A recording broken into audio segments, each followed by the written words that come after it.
When I woke up in the morning, nothing seemed out of the ordinary except that my wife Debbie wasn't in bed next to me. I am usually up a little earlier because I start work at 8 o'clock and my wife not until 9:30.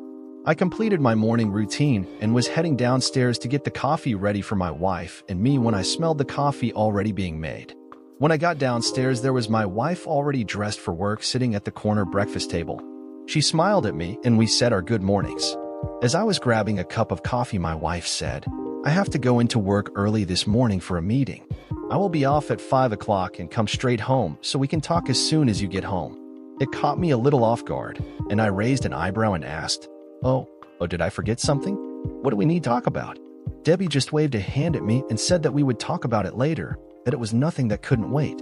With that, she got up, put her cup in the sink, kissed me goodbye, and was out the door before I could respond. Before getting much further into this story, I should tell you a little about us. I am Tim Johnson. My wife Debbie and I have been married for over 41 years.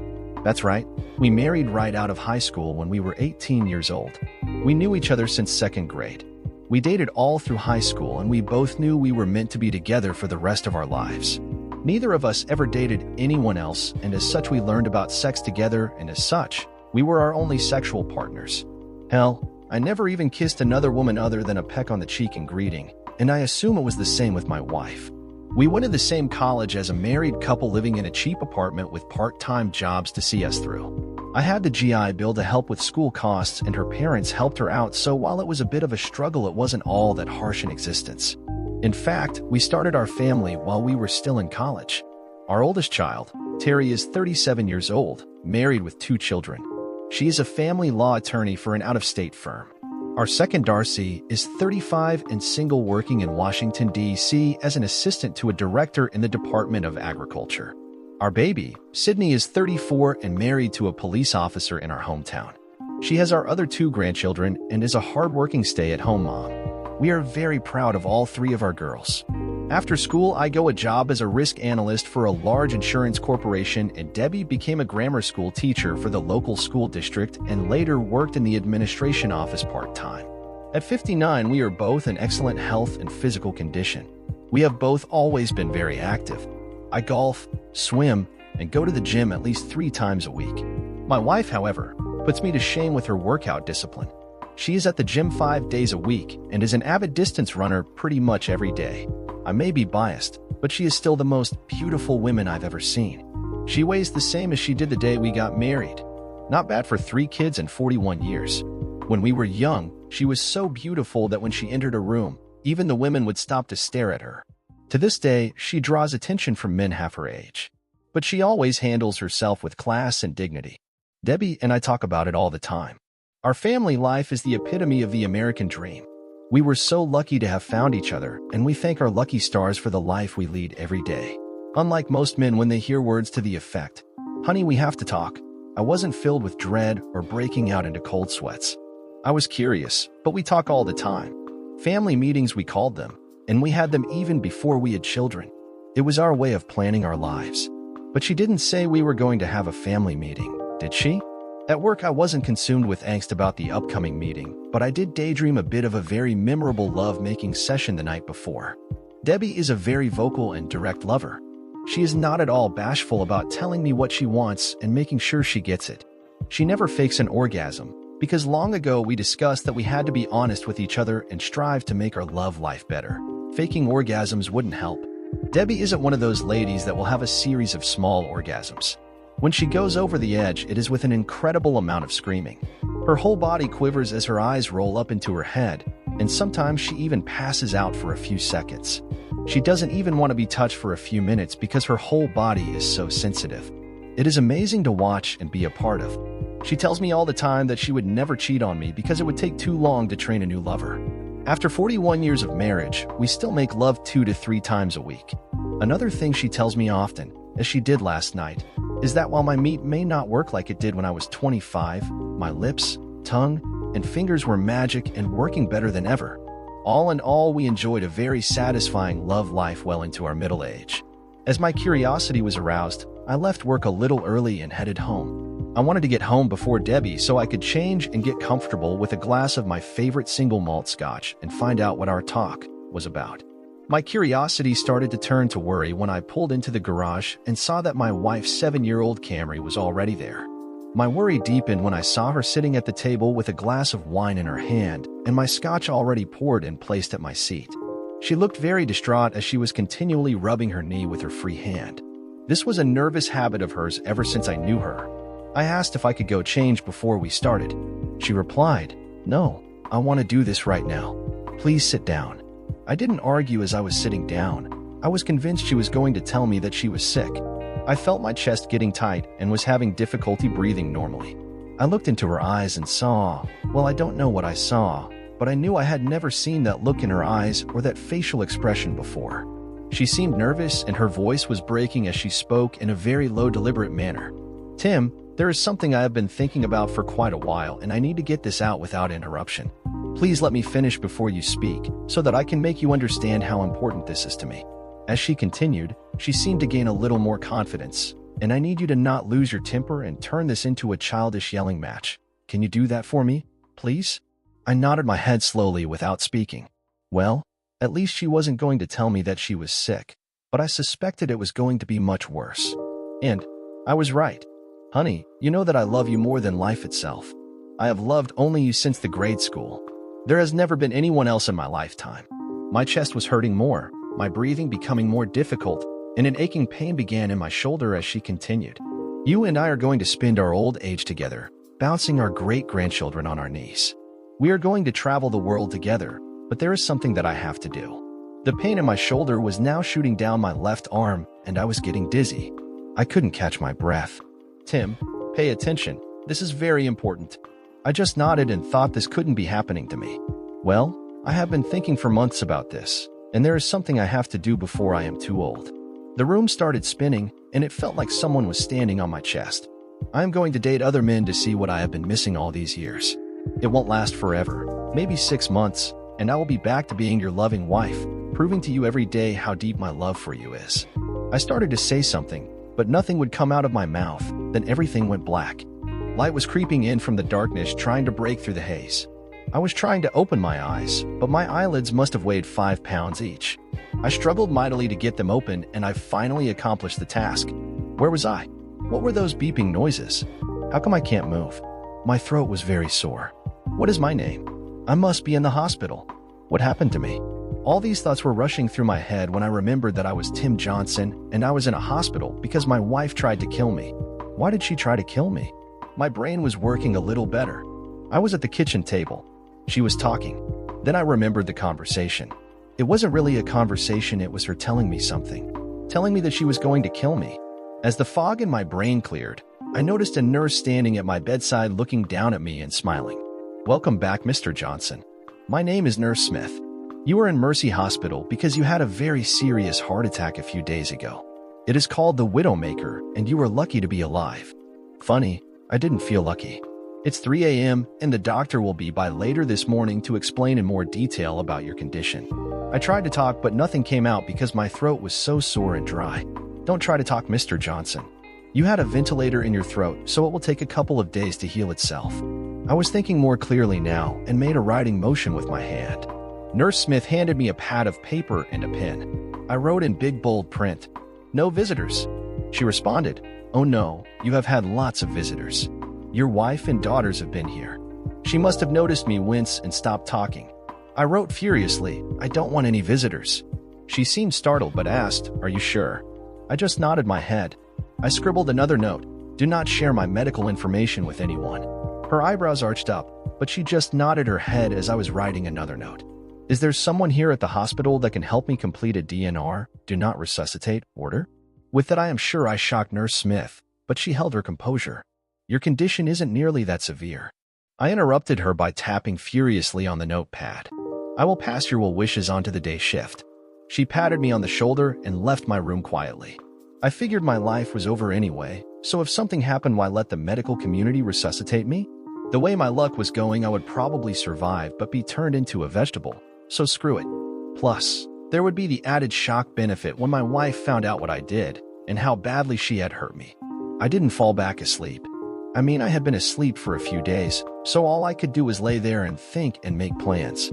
I said I did risk analysis for an insurance company, but really my job was to help my company's clients do risk analysis for their organizations.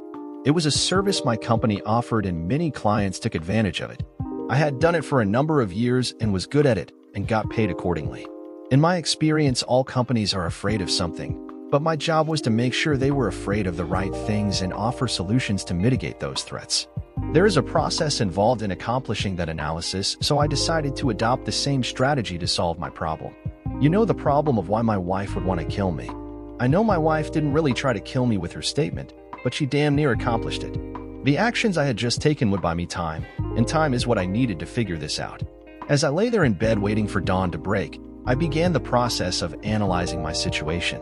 I am one of those weird people that when I think, I have a conversation with myself, and this was no different. Okay, Tim, you've bought yourself some time. Now let's think about the real issues here. It really wasn't all that unusual for my wife to talk very directly and succinctly. So, she wasn't trying to shock me with her statements. It was just how she approached things her whole life. What did she say? She had thought about it for months. Was there anything I should have noticed? Changes in her behavior? Had she been giving me verbal hints that I had missed? Could she have already been cheating on me? The answer is no to all of those. Debbie isn't flighty or prone to acting spur of the moment. While she is deliberate, once she formulates a course of action, she doesn't hesitate or waffle, she goes for after it. Another very important fact is, she didn't say she would like to date other guys. She said she was going to date other guys. So, Tim, this means you have a real problem that probably won't just go away because she put you in the hospital. Damn. So, Tim, here are the outcomes that I can see. 1. You could just let her date guys and hope that sooner or later she gets it out of her system and we can go back to how things were. 2. You can try to talk her out of it because frankly, I don't see myself being the kind of husband that shares his wife. 3. Just divorce her now and be done with it. Or 4. You could just die now and not have to worry about it. Frankly, number 4 is not looking too bad right now. I still feel like shit. Apparently, I was wrong though. I could fall asleep because the next thing I knew daylight was streaming in through the window and the clock on the wall said it was 10:40. Shortly after I awoke, a doctor did come by and explain that a widowmaker heart attack is caused by a complete blockage of the left anterior descending artery of the heart. He said I was very lucky because this type of heart attack has a very low survival rate. If my wife hadn't been with me and called 911 right away, I would have died. Okay, he was the second person to tell me how lucky I was, but I still wasn't feeling it. I asked him if severe stress can cause this type of attack. He said, well, yes, severe emotional trauma could trigger it, but your heart problem has to have existed for a while. It is caused by a combination of genetics and high cholesterol. Why do you ask? I explained as best I could what had transpired between my wife and I. He commented, well, that explains your request for no visitors in the DNR. Mr. Johnson, you will be in here for a few more days, but you are going to need lots of rest and quiet during your recovery period, which will take some time. We were able to put a stent in instead of doing a bypass, so that should shorten your recovery time. I can't help you with your personal problems, but I strongly recommend that you see a counselor to help you with your issues once you are on the road to recovery. Believe it or not, one of the most frequent side effects of a heart attack like this is depression, and it's obvious to me with your relationship issues you will be a high risk. With that, he left the room. No goodbye. Nothing. I don't blame him. Doctors don't usually like to get personal with patients. Just give them pills or operate on them, then get out. Then another doctor who told me she was the hospitalist and went over all the drugs I was going to need for the next year or so. It was a damn pharmacy list. Yep, solution 4 was looking better all the time. Shortly after the hospitalist left, I heard a commotion in the hallway. The commotion was my wife being told that she couldn't see me. After causing quite a scene, she asked about my condition. They actually had to call security and have her forcibly removed when she was told that I specifically said she was not to be told my condition. For the first time since she hit me with her plans, I felt a little better. It's childish, I know, but still it was a small victory. Apparently, the doctor, after having learned of my situation, had ordered a sedative for me. Either that or I was so tired I slept on and off for over 24 hours. When I awoke again, it was the middle of the night and Nurse Smith was standing at my bedside. I'm glad to see you awake, she said with weighted cheerily for me. Can you try speaking a little for me? I was able to speak, although with a little hoarseness, but at least I could talk, thank goodness. She asked if we could talk and I nodded my head yes, but only if she called me Tim. She laughed and said that was fine, and to please call her Beth. She started out by saying she had been updated on my situation and understood more about why I had set up the no visitor policy, but was still concerned about the DNR request. I told her to forget the DNR. I didn't really want to die, and that I knew that sooner or later I would have to talk with my wife. But I certainly didn't want to do that until I had recovered sufficiently. Beth then told me that she understood, but that she had to kick my wife and all 3 girls off the ward shortly before I woke up. She told me what I already knew, that I would have to talk with my wife at some point, but given the circumstance, maybe I could talk with my daughters. At this point, it struck me how much, if anything, did my daughters know about what their mother had said to me. The girls were very close to their mother, and it could be that they knew in advance what she was going to say. Probably not, but Debbie was especially close to Darcy. Even though she was in Washington, D.C., they talked just about every day on the phone, so maybe Darcy was aware? Maybe Debbie had told the girls the truth after what happened to me? At any rate, I agreed with Beth that I should talk to the girls, especially because the older ones had traveled a great distance to be near me. Beth said that she would contact them and have them return to speak with me, but only one at a time. I told her in no uncertain terms, though I wasn't going to talk with my wife, and she understood. I thought it interesting that the girls were back outside my room within 5 minutes. Apparently, Beth had only kicked them to the waiting room. I'm pretty sure the fix was in, but I did want to see my girls, so what the heck. I did talk with each of my daughters that evening, but told them I didn't want to talk about their mother. I wanted them to know how glad I was to see them, and that I loved them very much. I had tears in my eyes and became quite emotional when I finally realized how close I had come to never seeing them again.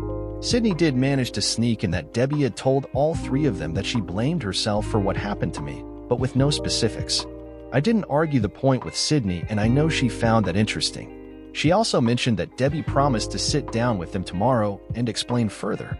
Terry and Darcy did tell me that they would be taking extended time off to help with my recovery. I was overwhelmed with emotion, and Beth had to put an end to the visit. After the visits with my daughters, I knew that no matter what happened with Debbie, life would go on. My life was going to be more complicated, but it wasn't going to end. I just needed to decide what to do about my relationship with my wife. Was there even a point in talking to her about it? Even if she scrapped her dating plans, could I still live with her? I needed to answer that question before talking with her. Maybe the girls could help me with the decision. If Sydney was right, Debbie would have filled them in on what precipitated my heart attack, so their perspective might help me. Cheating doesn't just affect the couple's relationship, it affects the whole family.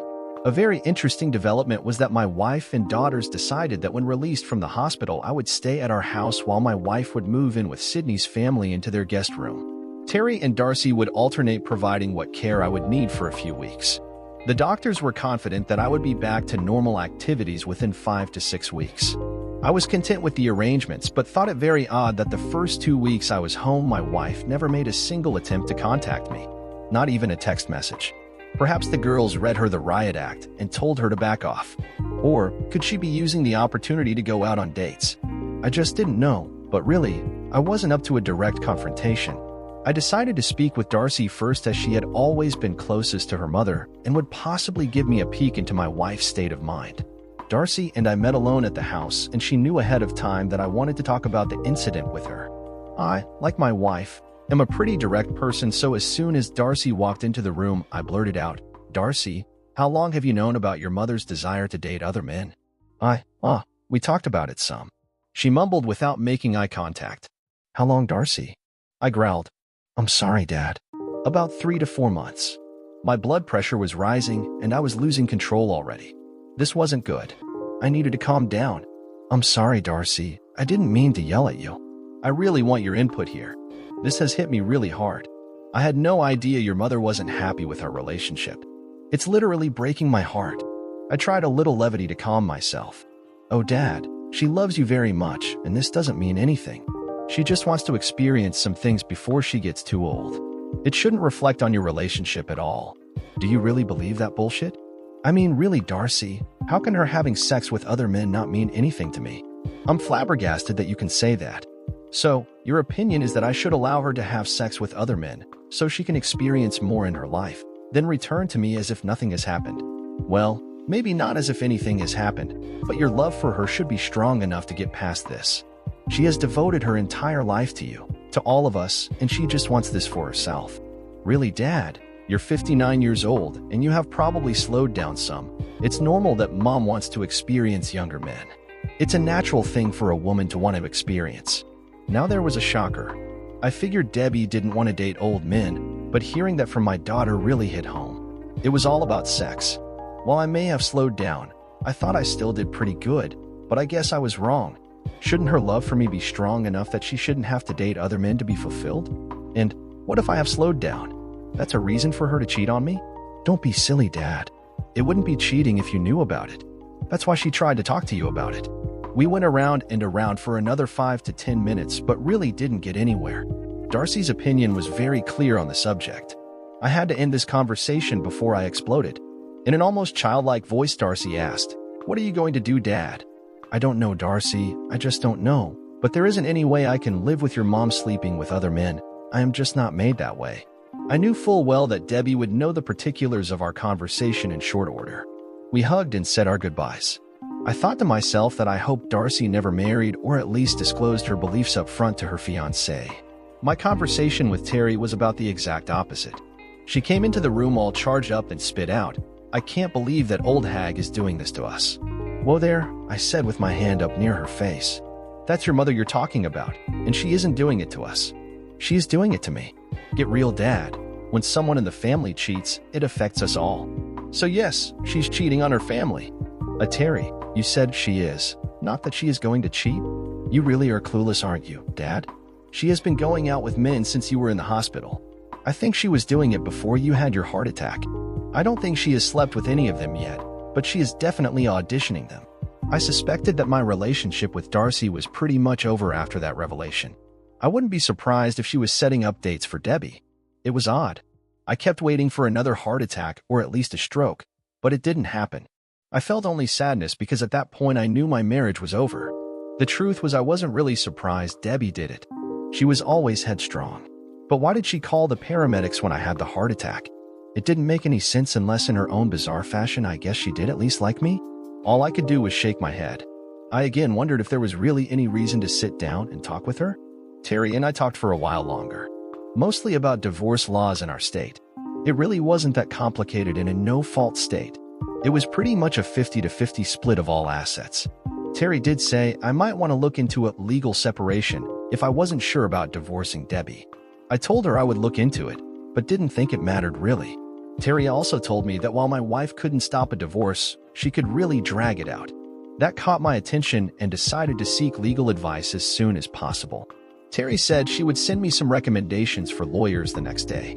My conversation with Sydney was pretty much me trying to console her as she couldn't stop crying. Her focus was for me to let Debbie come home. I reminded her that I didn't send her away. She could come home anytime she wanted. The house was as much hers as mine. I did ask her a couple of pointed questions. "Sydney, has your mother been going out on dates since my hospital stay?" While I already knew the answer, I wanted confirmation. Sydney just nodded her head and kept on crying. "How often, Sid?" Through her tears she choked out, "Just about every night, Dad." I tried talking to her about it. I told her she was cheating on you, and she said she wasn't because she wasn't sleeping with any of them, and besides, she had told you what she was going to do. All I could do was shake my head in disbelief. Before Sydney left, I called her mother and told her that I was feeling better and that she could certainly return to her home anytime she wanted. I emphasized, though, that I thought she should do it soon because Sydney was going to have a nervous breakdown if she didn't leave her house. I hung up the phone while she was saying something, but I didn't really care what she had to say. I was prepared for our meeting. Sydney had told me my wife would be home at 1 p.m. the next day, so I had spent the rest of the day preparing my notes.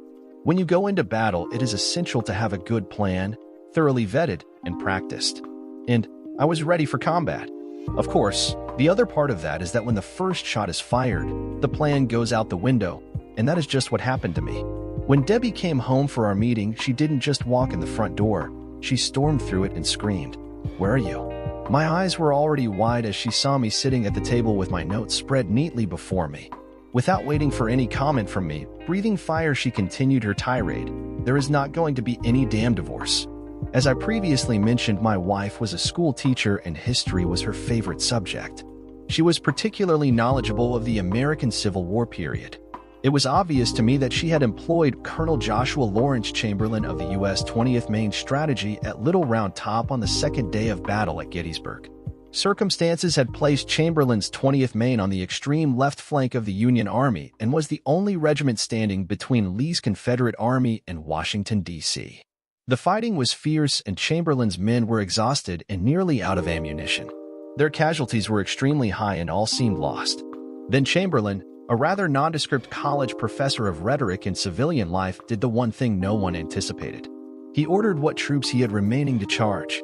They did, and essentially the Union was saved. Well, that is exactly what my wife did to me. She charged when she should have been on the defensive, and I was completely overwhelmed. The next thing I knew, I was on our bed and lying on my back naked, and Debbie was riding me with her hands on my chest, still screaming something barely intelligible about there being no divorce and we loved each other and would be together forever. My thought was that she was trying to finish the job she started weeks ago when she gave me my heart attack. Much later, after having completely wrung me out, she began to get dressed and said she would be back tomorrow with her stuff from Sydney's house and that we would get on with our lives. As she was walking out the door of our bedroom, I quietly said, "Debbie, thank you for calling the paramedics." She nodded, and in an exasperated tone, "It's because I love you, dummy, and we are going to spend the rest of our lives together. Now get some rest because we have to make up for lost time," and she headed out the door. "Debbie, there's one more thing," I managed to say with as much authority as I could muster. "The first time you have sex with someone else, our marriage will be over." In a huff she spat out, "That'll be the day." Apparently, she was a John Wayne aficionado too. For a month or two our lives did return to normal, although it was a new normal because she was still going out. We never said one more word to each other about my threat of divorce. She never really told me that she was going on a date, but once or twice a week she just said she was going out and would be home late. On these nights she would usually get home sometime around midnight. She never smelled of sex, although she sometimes looked a bit disheveled. She would shower, get into bed, and then proceed to resume her efforts to kill me with sex. I just went with it and figured if I had to die, this was a great way to go. I knew she hadn't had sex with anyone yet because, well, just because I knew. Then one night she got home even later than usual. It was after 1 a.m. I was sitting up in bed reading. I could never sleep when she was out. It wasn't that I was worried about her. I was just waiting for the inevitable. I heard the garage door go up as she pulled her car in. Her heels clicked across the tile floor in the kitchen, and the stairs creaked as she walked up. When she came into the bedroom, we made eye contact, and I just knew. It was obvious that she knew that I knew. She broke eye contact with me and headed into the master bathroom as she spoke. "This doesn't mean anything at all. It is outside of our relation and will be over in a few months. There is no need for further discussion," and she closed the door behind her. When I heard the shower go on, I got up and went into the guest room. Not only did I lock the door, I pushed the dresser in front of it. I wasn't going to make the mistake I made at Little Round Top again. Somehow, I knew though she wouldn't come after me. It wasn't like her. In her mind, when I got over my little snit, things would go on. And I was right. I never heard a peep out of her the rest of the night. For my part, I didn't sleep at all. There were tears in my eyes mourning the death of my marriage as my thoughts turned to planning. For the next few weeks, we were more like roommates than a married couple. We were polite with each other, but simply did our day-to-day chores and duties. I know she went out a few more times, but I didn't know what she did. I had completely moved into the guest room and in fact was usually asleep when she got home. Yes, I really was asleep. I found that as my plans advanced, I became more relaxed and confident that I had chosen the right path. I never went through a hand-wringing woe is me period, wondering what I could have done better. I didn't chastise myself for not being a more attentive husband. I refused to apologize or accept responsibility for not being aware of every emotion my wife might be experiencing. In my mind, a marriage is a covenant. She broke the contract, not me. She never discussed any issues or disappointments with me. She just told me what she was going to do. The funny thing is, though, that part of me understood why she wanted to experience more. It's a natural human emotion.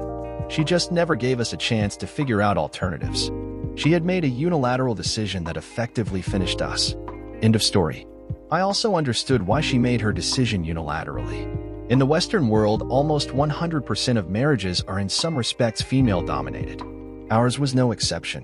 I suppose if I could find any fault in this mess is that I was too accommodating, but there was nothing in our 50-plus years of being together that should have sent the message to her that I would accept her behavior. I let her make most decisions about our domestic life because it made her happy and it was more important to her. In fact, before we got married, we had long talks about our expectations of fidelity. There was no gray area and certainly no hall passes. I was never close to being unfaithful. I never even did anything that would not pass the spouse test, and I expected the same from Debbie. She did this to us, not me. A couple of weeks after Debbie was unfaithful for the first time, I was ready for her. One night when she went out, I sat at our kitchen table where we had most of our family meetings and waited for her to return. When she came home, I said quietly, "Debbie, we have to talk." "Not now," she said dismissively. "I need to take a shower and get some sleep. We can talk in the morning." "No." I responded with an authority that she hadn't heard from me before. "We are going to talk right now. Sit down, please." She was obviously exasperated with me and sat with a huff into her chair across from mine. Her nervousness was obvious and probably due to the fact her lover's smell was all over her, but I didn't care. I pushed a manila envelope across the table to her and stated clearly, "These are divorce papers. I have filed under irreconcilable differences." At this point, she started to say something and I put my hand up in front of her face. "No, just sit there. Several months ago, you told me to sit and listen to you without interrupting, and I expect you to do the same until I am finished." She leaned back, rolled her eyes, crossed her arms over her chest, and stared at me. I continued, "These papers explain everything. My lawyer's card is in the envelope. You can sign and return them to his office. If you don't do this within 3 days, I will have no choice but to have you served at your workplace. I don't want to embarrass you publicly, but frankly it wouldn't bother me to do that in the place where most of your lovers are. Don't worry, I haven't had you followed. I don't have photos, audio, or video of your infidelities. None of that matters to me." I continued, "It's really simple. In a no-fault state, everything is split down the middle. Our children are grown and out on their own, the house is paid for. We pay off our joint credit card debt and we move on. Are you finished?" she asked in her most condescending tone. I simply nodded my head. As she stood up, she stated, "Good, we are not getting a divorce. I am tired and I'm going to bed. Good night." The next morning, she wanted to talk. Interestingly, she made a nice breakfast for us, the first time in quite a while. She actually appeared to be quite cheerful as she puttered around the kitchen. When breakfast was ready, and I had picked my jaw up off the floor, she calmly sat down and indicated that I do the same with her hand. This was getting surreal. I didn't sit. I told her I would eat out and walked out the door. What she didn't know was that I was headed to the apartment I had rented near work, and that I had no intention of ever setting foot in this house again except to remove my things when the divorce was finalized. I thought I heard her softly crying as I got into my car, but couldn't be sure. I had no intention of talking any further at this point. My direction was clear. She never initiated contact with me unless it was through her lawyer, and I did the same. She didn't sign the papers, of course, so I had her formally served at work as I had said. She got her own attorney and proceeded to do everything she could to derail the divorce process. No amount of pleading from me or our daughters made any impact on her actions. But in the end, there was nothing she could do to stop the divorce, so 6 months later we were finally sitting in family court with our respective lawyers. Honestly, I wasn't really paying attention to much of what was being said. I just wanted it to be over. My lawyer had told me that this was the only formal proceeding I had to be present for, and I was grateful. But when the judge addressed my wife directly, I sat up and focused my attention. "Mrs. Johnson, why do you not want me to grant this divorce petition as it is written? It all seems a fair disposition of assets." My wife replied as she stood to address the judge dressed like she was going to church, "Your Honor, several months ago, I made a terrible decision that ruined our 41-year marriage.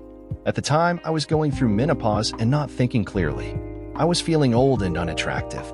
Some younger men at work had been flirting with me and showering me with praise and attention. I sadly and ridiculously thought that my husband would understand and let me have a few months of harmless flings. I was dumbfounded as she continued. He knew I was seeing other men for many months, so I assumed he was okay with it. I know now that I was wrong. I stopped seeing anyone when he hit me with divorce papers. In fact, I have been seeing a therapist several times a week, and she has helped me see how wrong what I was doing was. I know I can't stop him if he insists on getting divorced, but I was hoping that you could order couples counseling for us to try to put our marriage back together. We have been together for over 50 years, and it seems to me that the least my husband could do is agree to go through therapy together before giving up on our marriage." As Debbie was sitting down, she looked over at me with a sly smirk on her face. I thought for sure the judge was going to ask Debbie to marry him. He was so enamored with her speech. This wasn't good at all. I looked pleadingly at my attorney for him to do something when I heard the judge addressing me. Mr. Johnson? Mr. Johnson, are you paying attention? I asked you what you thought about what your wife said. She has made some very compelling arguments. Surely your 50-year relationship is worth trying to salvage. Oh shit, I said to myself. This can't be happening to me. My wife could hardly contain her glee. My attorney was doodling something on his notepad. It looked like he was drawing a big Phillips head screw. I am so screwed. But then I had an epiphany. I was in combat again, and the first shot had been fired.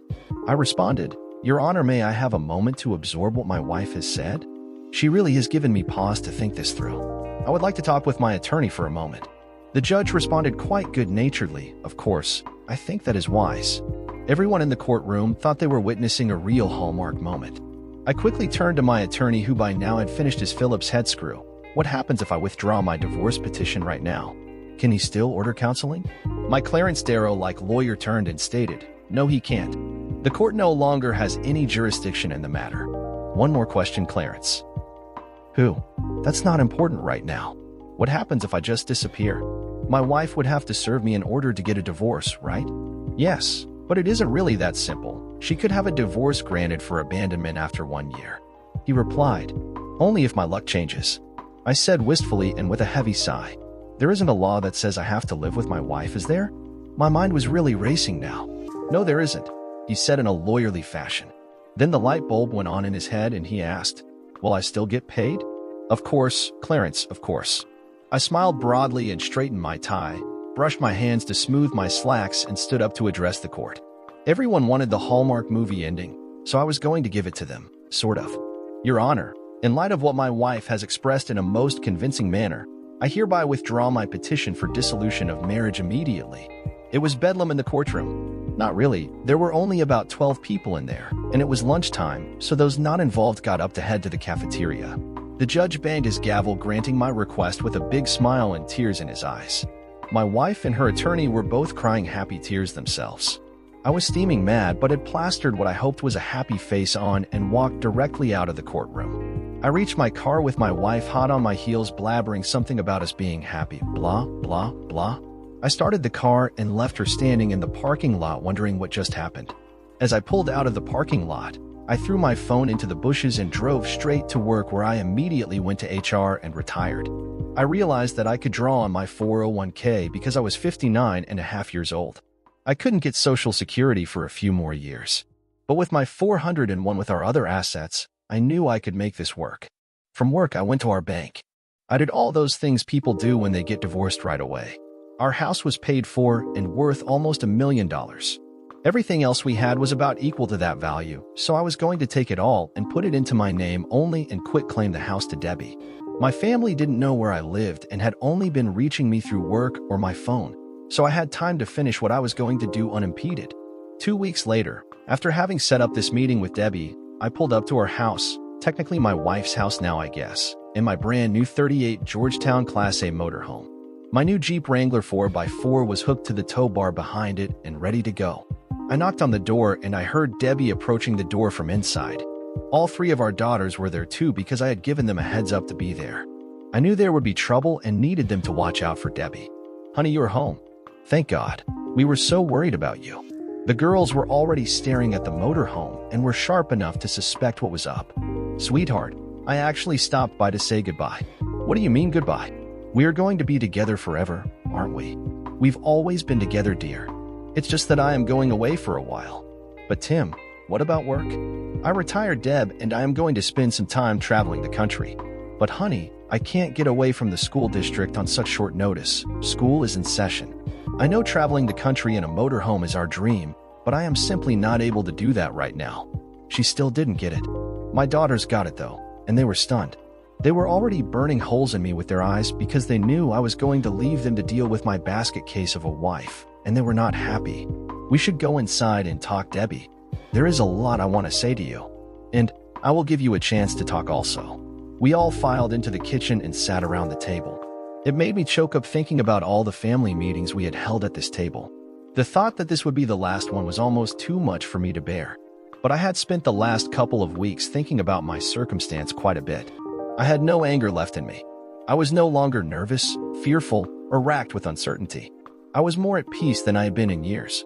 So, I began the meeting. First off, I want to apologize to you, Debbie, and to you girls also, for the way I behaved when you first informed me of your plans to sleep with other men. I know I acted childishly at the hospital. I put my hand up before Debbie could get a word out. Please, let me finish. I know you didn't give me my heart attack. In a perverse sort of circumstance, you might actually have saved my life. The heart attack was going to happen sometime anyway, and because you were right there and called for help immediately, I am alive and here today. The medical people have assured me of that. So thank you. That really threw her for a loop. I've done a lot of thinking since our court hearing, and I realized something, Debbie. Neither you nor I have ever been on our own. We have been together since elementary school. I think I understand now what your feelings were when you told me what you were going to do. I was focused on the sexual part of your desire when I think you were really saying that you wanted to be alone. You wanted to stand up and take control of your life. Then I realized that I was in the same position as you. Our whole lives, all our plans were done together, and now I want to experience life alone too. I believe that we both need to be apart so we can find out who we are as individuals. At this point, I let her speak because there would have been no stopping her anyhow. But I don't want to be alone. I am never going to give you a divorce. We will be together for the rest of our lives. I messed up so bad when I said those things to you. How she managed to say those things through her tears and sniffles, I don't know. She looked like she was going to start hyperventilating. The girls, though teary-eyed, had stayed remarkably calm and quiet throughout. Deb, I accept that you will never give me a divorce. And I no longer want a divorce. It is irrelevant to me. But we are not going to live together any longer. I need to find out who I am outside of us. I slid the quit claim deed across the table to her. I am giving you the house and have taken most of our other assets, and it pretty much comes out a 50-50 split. The girls were openly crying now because they understood. Tim, sweetheart, don't do this. I can make it up to you. I know you can forgive me given time. I haven't been with anyone in months. My therapist made me realize how foolish I've been. Please don't do this. You said you were coming back. I already have forgiven you, Deb. I might be back someday. I release you from our wedding vows. I want you to experience everything in life you desire without any guilt. I just can't be here while you do. But how will I reach you if I need to talk with you? You can't abandon me like this. It isn't fair. She had her head in her arms on the table, sobbing hysterically, unable to speak further. I turned to my daughters. Ladies, I am sorry it has to be this way. I will love you always, and please take care of your mother for me. If you need to reach me, you can email me. I don't have a phone or a mailing address as I don't plan on being in any one place very long. They were all hysterical now as I got up and walked out the door. I got into my motorhome and drove away without looking back and headed off for my new life. Alone. Dear listeners, please share your thoughts in the comments section below and don't forget to like, share, and subscribe.